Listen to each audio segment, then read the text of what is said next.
Something shocking is happening in China. Chinese citizens are now openly calling for the overthrow of Xi Jinping. Just a few days ago, a Chinese university dean and her deputy openly published a signed manifesto.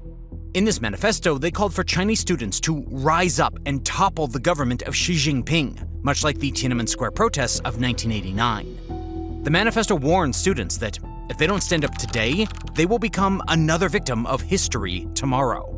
It tells the students to demand for democracy, freedom, and human rights. The message here is clear. They want China to stop being a country of lies and violence, but rather become a democracy with the rule of law and justice. They want Xi Jinping's dictatorship to end. This letter is then signed with the author's name and picture. To do something like this in China, especially right now, takes a kind of courage that we cannot even imagine. Just months ago, an economist called out the party for lying about GDP numbers. That economist has not been seen since.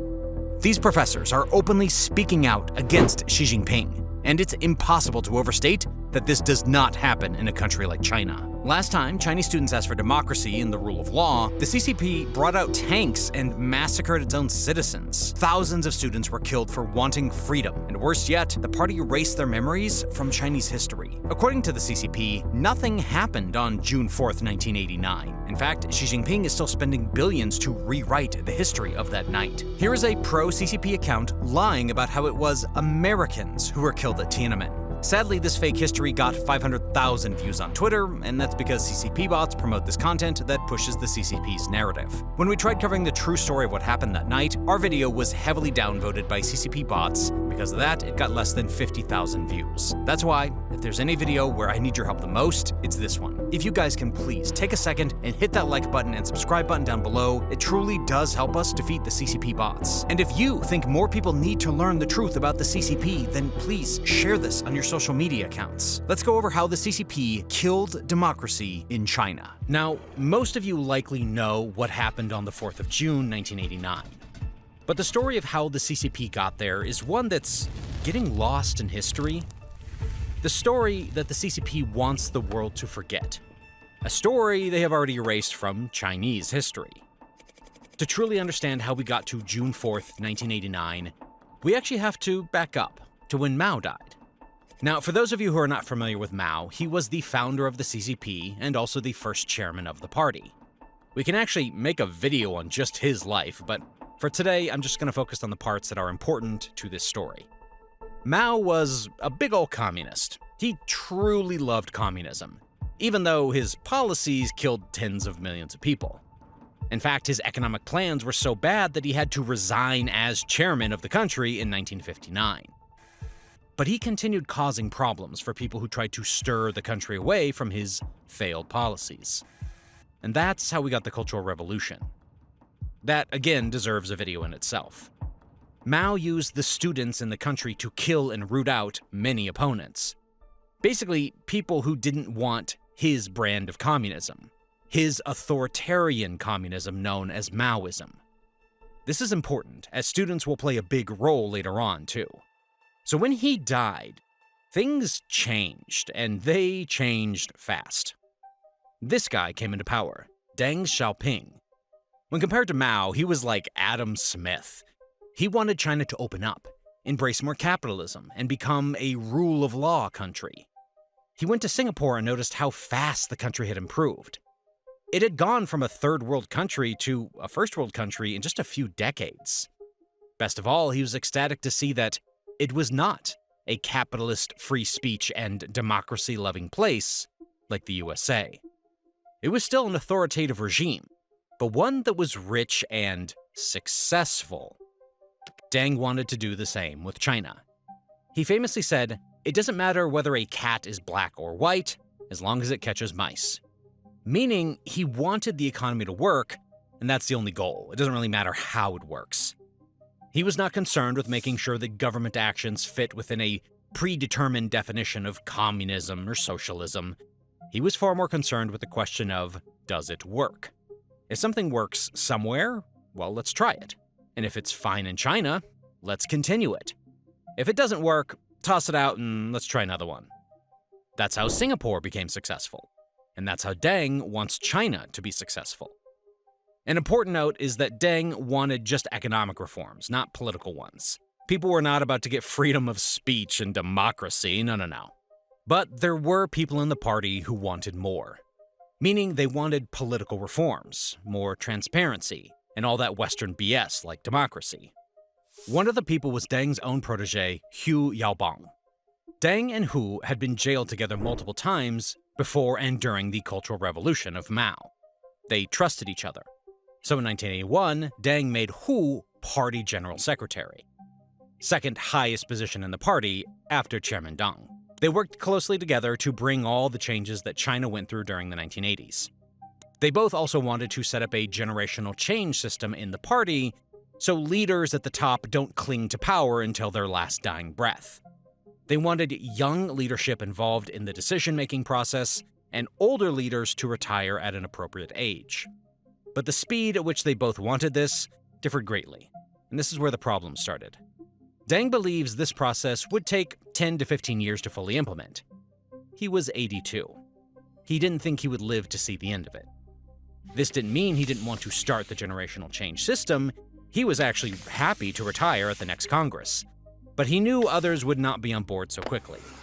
Then there's the question of who will be next and who will be in line to replace the positions the next leaders leave open. Hu, on the other hand, wanted to move fast. Similar to Deng, he was okay with retiring soon and starting the generational change system.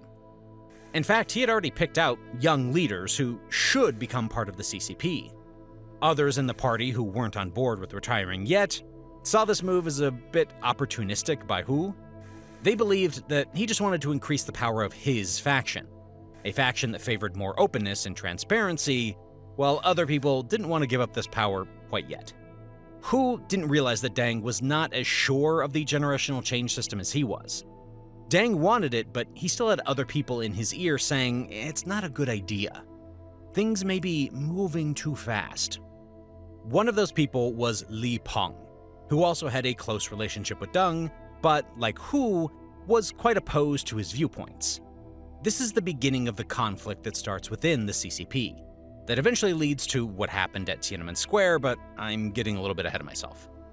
Talking about moving fast, the speed at which Deng's regime was changing the economic policy, well, problems were bound to happen. Before, students were pretty much guaranteed a job by the CCP when they graduated. And now they had to compete for jobs because of this new system. On top of that, corruption was rampant. Jobs were supposed to be merit-based, but in reality, it was more political. Your dad is a party official, you get a job without even interviewing. Students felt like they got all the hard parts about the new system, but not the benefits. So there were big protests in 1986 around many major campuses in China. The size of the demonstrations shocked the government. Unlike the Cultural Revolution, the government was determined not to lose control over the student groups. Hu was close to the student and young leaders, so he didn't really criticize the protest.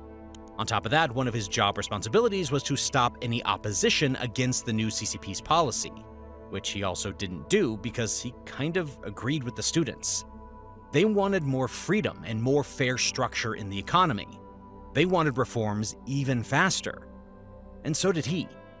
Deng didn't really like this. Deng asked to get things under control and fire the two student leaders who were spearheading the protests, while also being members of the CCP party. Hu completely denies firing the student leaders, as he still believed young leaders should have more say in the party, not less. So Hu was forced to resign from the party's general secretary position.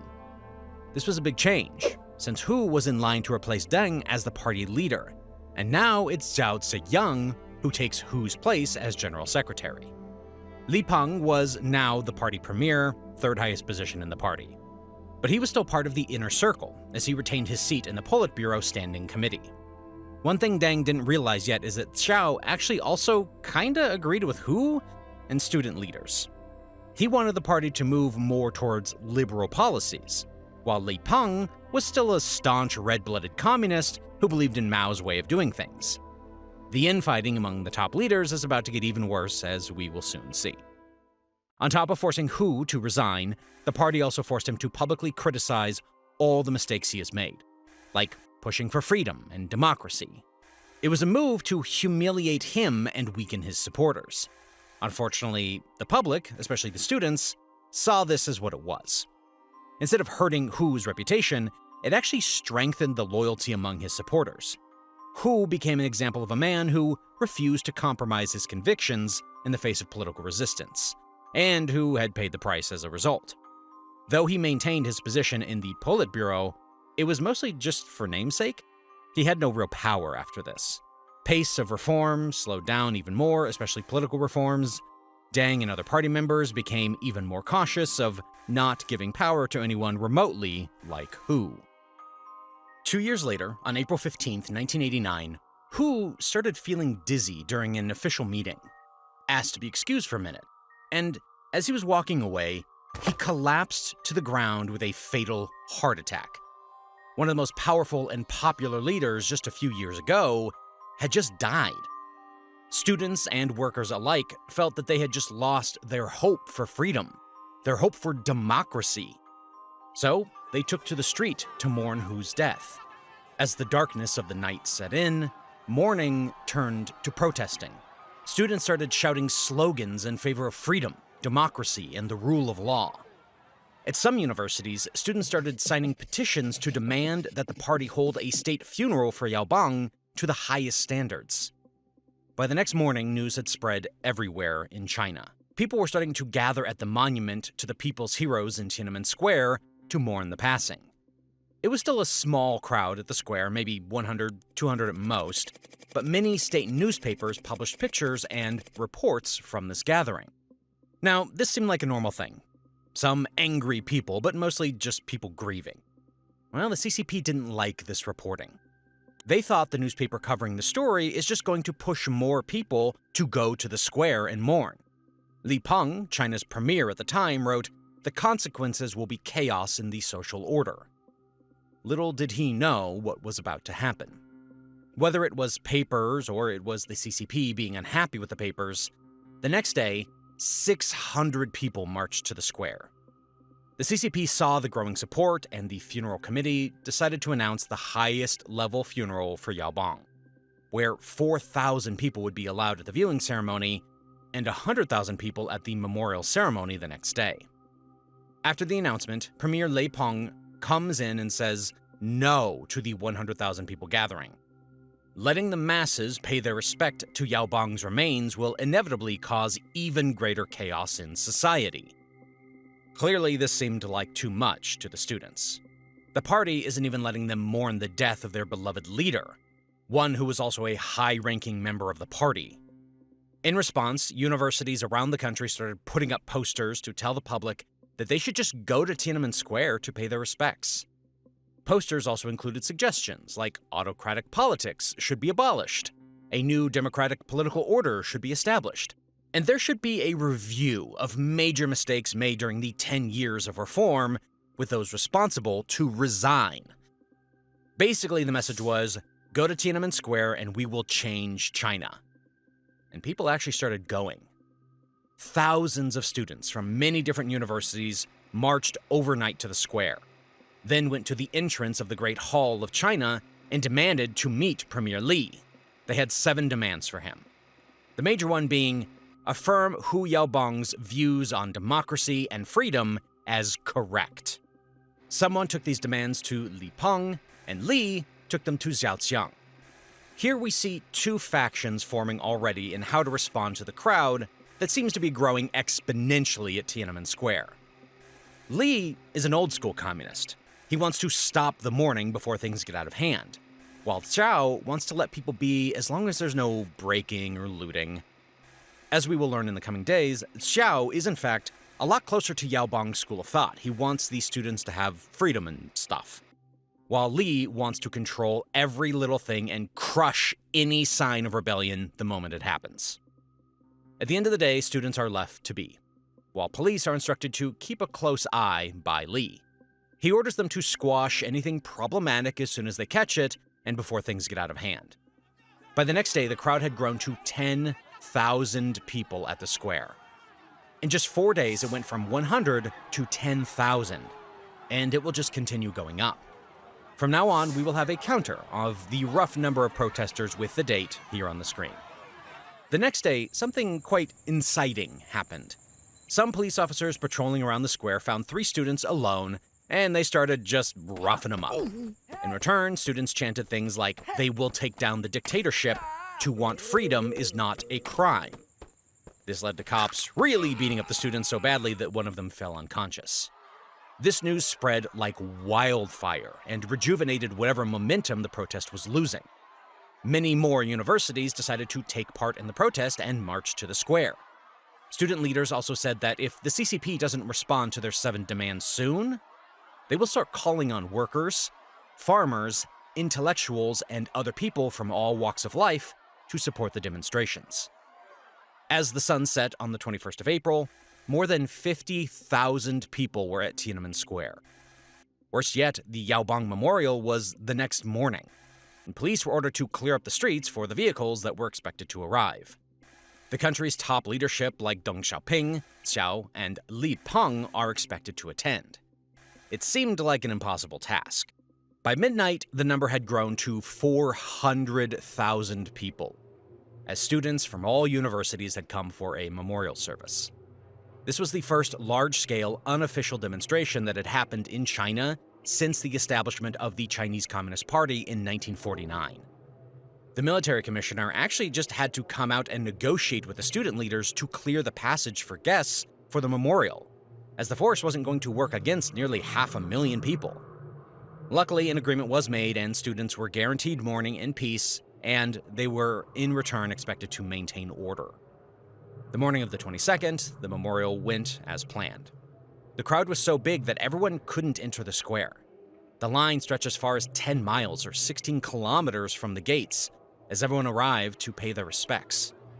A turnout this big that surprised and even scared the party leaders, who were all in attendance. After the memorial, anger started spreading across the student masses. Student leaders went to the entrance of the Great Hall and knelt on the steps with demands in their hands. But no leader came out to meet with the students.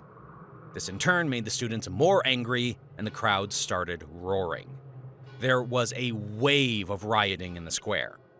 As students from higher universities left the square to return home, they decided to organize an indefinite strike from classes until the CCP listened to their demands. This turns into a much bigger deal as teachers and workers will join the strikes too. After the funeral, the next day, Cao Xiang leaves for North Korea. Remember, he's the cool guy and the second-in-command to Deng. In his absence, Li Peng becomes in charge. Li decided that mourning had turned into turmoil. He believed that there was something behind it, pulling the strings and inciting trouble, and that the movement was an organized and planned political struggle to overthrow the Communist Party. So they made the Central Committee Turmoil Suppression Group. The first thing the committee does is meet with Deng Xiaoping and get him to agree that they need to squash this movement. Remember, Xiao Qiang is still in North Korea, and he was the balancing/cooling head in all of this. After this meeting, Deng therefore wanted to mobilize the people of the entire country and the whole party to stand up and take a clear-cut stand against turmoil, and to try to avoid bloodshed as much as possible. But it is impossible to avoid this possibility entirely. We are still very far from June 4th, but the de facto leader had just told his commanders that bloodshed is likely to happen. Just, minimize it as much as possible. Li took these words and decided to publish an editorial in the state newspaper the next day titled, "We must take a clear-cut stand against turmoil." The editorial classified the mourning events for Hu Yaobang and the protests by students and members of the general public that had just taken place over the previous few days as serious incidents of beating, smashing, looting, and burning, and as turmoil incited by a very small number of people with ulterior motives. Basically saying anyone against the party is a danger to society and needs to be purged. This raised the stakes for protesting students.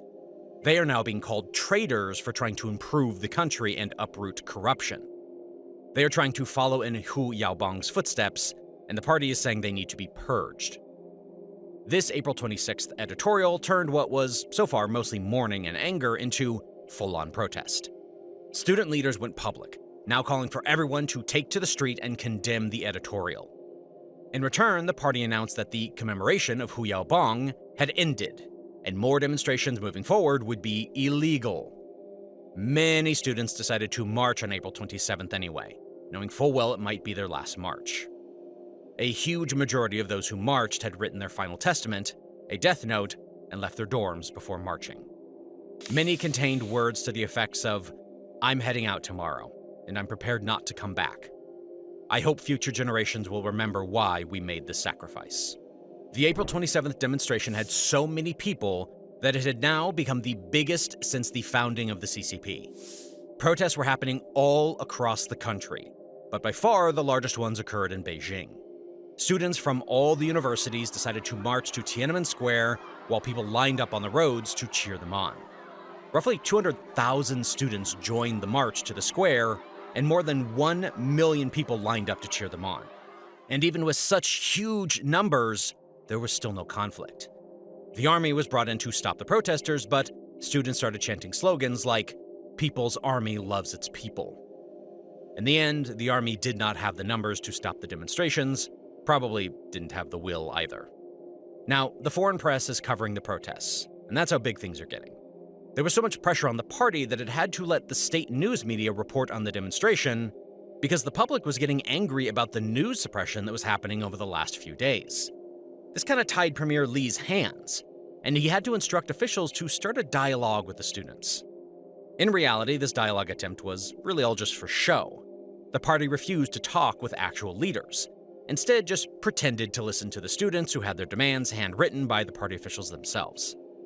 So the true leaders of the demonstration decided to call this dialogue attempt a BS move and took it to the media, calling for Li to meet with them in a televised debate. Things were getting so out of hand that on the 30th of April, Zhao had to end his trip and return from North Korea. In the next Politburo meeting, Zhao advocated that they should continue to focus on persuasion, conduct multi-level, multi-channel, multi-form dialogue, and resolutely persuade students to resume classes as soon as possible. He also mentioned that the Communist Party must adapt to the new era and new situations, and learn to solve new problems by means of democracy and rule of law. Li Peng and his allies argue that social stability must be restored before any reforms can be considered. Li Peng also believed Deng was on his side, since the meeting they had while Zhao was in North Korea. On May 4th, the students tried one last big show of a demonstration to get the dialogue from the party, but nothing really happened. Zhao did publicly acknowledge his support for the students' demands in a speech to bankers. He called them patriots and directly contradicted Li Peng's April editorial. This caused even more infighting in the party. But after the May 4th march, the movement started dying off. 80% of students around the country had returned to class, and only a dedicated few from Beijing were now continuing the class strikes and demonstrations. But tensions still persisted within the party, and patience was not an option anymore for party leaders. You see, Soviet leader Mikhail Gorbachev was coming for a summit on May 15th, the first visit by a Russian leader in 30 years. The Soviets and China had a falling out in the late 1950s, and this was the first attempt at repairing those relationships. Deng did not want to be embarrassed by student protests in the Tiananmen Square, as that's where Gorbachev's welcoming ceremony was going to be held. So he ordered Zhao to get rid of all the protesters from the square. Zhao used his soft approach and tried negotiating with the students. He thought he could make an emotional appeal to students, and they would listen, as he has shown his support for their movement sincerely in the past. But the students refused to leave the square. They knew the Gorbachev visit meant there was a lot of press freedom in China, and even foreign journalists were going to be there. To take advantage of the situation and put more pressure on the government, around 1,000 students announced a hunger strike in Tiananmen Square on May 13th, 2 days before Gorbachev's arrival. By now, the students' main demand was simple: retract the April 26th editorial and rebrand the movement as patriotic and democratic. Students clarified that they have no plans to overthrow the government, they just want Yaobang's reforms to be implemented quicker. News of the hunger strike helped galvanize the movement once again. People started coming in from all around the country, and marches were carried out in many different provinces. You see, in China, Hunger and food is kind of a sensitive and emotional topic for many citizens. China has experienced some of the worst famines in human history. In fact, there were many citizens who had lost family members because of it in their lifetime. So when students announced a hunger strike, it really hit a chord with many citizens. They started paying more attention to student demands, especially since the press actually had some freedom now to cover it on a day-to-day basis. Because of increased momentum, Gorbachev's welcoming ceremony was moved to the airport, but the summit was still held at the Great Hall, where the students were on hunger strike, right outside. During the meeting with Gorbachev, Xiao reaffirms to him that Deng Xiaoping is the leader of China and the CCP, even though he has no official position at the top. That's because just a few years back, Deng eliminated the position of chairman because he didn't want someone like Mao to take over the party and become bigger than the party. After eliminating the chairman position, General Secretary was the highest position in the CCP, which was Xiao, but in reality Deng was still the main leader. So that's what Xiao was clarifying to Gorbachev, but Deng took this to mean that Xiao was putting the blame of the protesters outside on Deng, saying that he is the leader. The divide between Deng and Xiao is growing, and we have to remember Xiao, much like Yaobang, is in the camp of more freedom for citizens, faster reform. And most importantly, let's not use force on students who are protesting for relatively, well, reasonable things. Xiao is the leader of the camp that is trying to balance out Li Peng and the old-school leaders who want to crush the student protesters. Over the next few days, as the summit progressed, the support for students only grew, and the movement had now regained all of its lost momentum. That's why even after Gorbachev left, many foreign journalists decided to stay in Beijing to continue covering these student protests. And that's a big reason why we have the footage from the massacre. As we will soon cover, the CCP tried everything in its power to make sure no one sees what happened that night. So, on May 17th, the top brass of the CCP meets at Deng's house.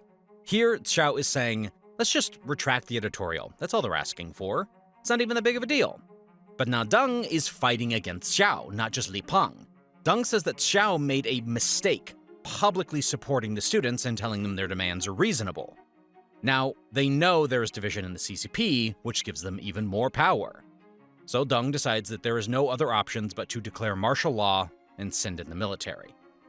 At this meeting, Xiao knew he had lost all the influence he had over Deng and all the power in the party. But still, he couldn't bring himself to be general secretary of a party that was about to use the army on its students. So he wrote up a resignation letter and planned to submit it.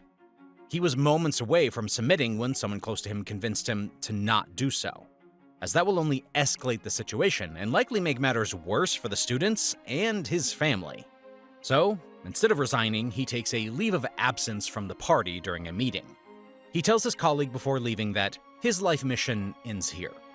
Then he goes to visit the students one last time, addressing them with a megaphone. 另外，你们也知道，北京的情况也不能再继续下去了。我们这个城市啊，又是首都啊，各方面现在严重的情况啊，一天一天在增加。He urges them to end the hunger strike and continue their movement some other way, as many students on the strike are getting extremely weak now. Many could tell, with the way he was talking, that he was done. This was his goodbye to the students, and as it turned out, his last public appearance. And the students actually felt it too, as many started crying while he was speaking. At the end of his speech, Xiao bowed to the students in the square to show his respect one last time and walked away from the square as he knew he couldn't face what was about to happen. Clearly, this resonated with students and angered the remaining top leaders at the CCP. The next day, Li announced martial law on state television, and 250,000 soldiers were ready to march into Beijing. Student leaders learned of the plan to declare martial law, and they called off their hunger strike. Instead, they staged a mass sit-in in Tiananmen Square that drew about 1.2 million supporters, including members of the police and military and industrial workers. The movement had garnered so much support that more than 1 million students and workers stood at major entry points into the city, forming a human wall to stop the military from entering. More than 1 million people. On top of that, there were members of the PLA, the People's Liberation Army, who were joining the protesters, and many retired PLA generals wrote to the CCP opposing martial law. There was a standstill between the army and protesters blocking the entry, and it lasted for 4 long days. Many soldiers were from Beijing and nearby cities, so they had family members who were at the protest, some even standing in front of them. This was clearly an emotional moment, so soldiers themselves, they couldn't bring themselves to use force on people they knew and people who made emotional pleas to them. Sometimes protesters actually provided food and water for soldiers and shared a meal with them. So the army couldn't break through and had to withdraw and set up bases outside of the city. Protesters saw this as a turning of the tide. They thought the army was on their side. The public was on their side. All they had to do was get party officials to see this and everything would fall into place. But in reality, the army did not withdraw to give up. They withdrew to regroup. In fact, the CCP decided to bring in even more soldiers for a final assault. Soldiers from different parts of China, so there would not be these emotional issues anymore. The army was planning on coming in, and this time they were not letting human roadblocks stop them. That night was just a calm before one of the deadliest storms. In the meantime, Beijing was the freest city in China. There was no police presence, and all the free press. In Tiananmen Square, the atmosphere was jubilant. But at the government headquarters, Deng Xiaoping is devising a new offensive to end the protest. By June 2nd, troops had started covertly moving into the city in civilian clothes to avoid attention. Tens of thousands of troops actually walked through the city in plain clothes and went into the Great Hall from a side entrance. Then, weapons and gear were transported into the Great Hall through local buses for the soldiers. Around 25,000 soldiers entered the Great Hall by the end of the night. This time, the plan was to squeeze the protesters from both sides. The PLA would march from the outside of the city, while soldiers in the Great Hall would move forward from the inside of the city. Some protesters had already begun to notice the PLA soldiers in plain clothes, and fights had broken out in multiple places in the city. Some buses carrying weapons and supplies were also intercepted by protesters, which led to even more anger among the students. Clashes were picking up all over the city as police and soldiers tried to get into position. This news quickly traveled up to the top, and Deng Xiaoping decided to give the final order to his general. He gave his troops the authority to use all possible methods to clear the square. This was the ultimate permission to kill from the head of the party. The next day, plans to march into the city were set in motion. The government issued an emergency announcement urging citizens to stay off the streets and away from Tiananmen Square. Once the word spread that hundreds of thousands of soldiers are planning on entering the city once again, the citizens flooded the streets in hopes of mounting the same defense as a week prior. At 8 p.m., June 3rd, 1989, the onslaught had begun. The army marched down Chang'an Avenue with the goal to reach Tiananmen Square no matter what. When they first encountered protesters' blockades, troops fired rubber bullets and tear gas while protesters threw rocks and bottles. As this didn't scare off the protesters, warning shots were fired in the air. After 10 minutes of warnings, it seemed the protesters were not budging. So, at 10:10 p.m., soldiers were ordered to lower the weapons into the crowd and start firing. Troops began open firing indiscriminately, and tanks started ramming through barricades and people alike, with no care for anyone's life. The crowd was stunned. They couldn't believe that their army was using live ammunition on its own citizens. As troops moved deeper into the city, the firing got even more indiscriminate, killing protesters and bystanders alike. Some soldiers even started shooting at people who were just watching from their apartment balconies. Around 1:30 a.m., troops had reached Tiananmen Square from the west. Soon, troops from other directions arrived too. By 2 a.m., students who had survived decided to leave the square any way they could. In the next hour, the student leaders agreed to the CCP demands to leave in order to ensure everyone's safety. At 5:23 a.m., a Chinese unit crushed the Goddess of Democracy statue, removing its severed torch first as a memento. The next morning, many civilians tried re-entering the square, but it was blocked off by infantry. Many of these people were parents of demonstrators who were in the square just last night. Many still had no clue what had happened to their kids, their brothers, their sisters.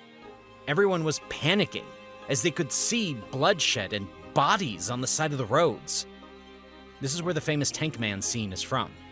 Here, the guy is stopping a tank, then climbing on top of it and talking to the driver, likely asking about lost family members he had been searching for. He was soon removed from the street and was never seen again. The way that we have most of this information is through Chinese and foreign journalists who risked their lives to report on this massacre. Many had to hide the film in things like teapots to smuggle it out of China, because troops were deleting and destroying anything they could get their hands on. The death toll is a topic of debate to this day, where the CCP claims only 200 people died, all of which were American operatives trying to overthrow the government, while some independent foreign agencies claim that the number was as high as 20,000 people. For so many families, it was a day they will never forget. But for the CCP, it's a day that nothing happened. June 4th, 1989. YouTube just dropped a mind-boggling announcement. It is paying creators $64 million per day. Why? Well, because YouTube doesn't have enough creators. That is why you see videos on your homepage that have less than 1,000 views, like this one. Now, of course, that doesn't mean everyone should start a channel, but if you have ever wondered about starting a YouTube channel, or a faceless YouTube channel like this one, well, now's the perfect time. YouTube is paying creators millions every day, and it's pushing newer, smaller channels now more than ever. But I'm sure many of you have questions on how to get started and how to grow a channel. We get questions in our email all the time from some of you guys. So that's why we've decided to put all of our YouTube advice into one training bootcamp for the low, low price of completely free. So, if you're someone interested in starting your own YouTube channel, you can sign up for this bootcamp by clicking on the link in the description or on the screen. Sign up now because, unfortunately, unlike YouTube videos, the bootcamp is like a Zoom call, so it's limited to just 100 people. Okay, let's get back to the video.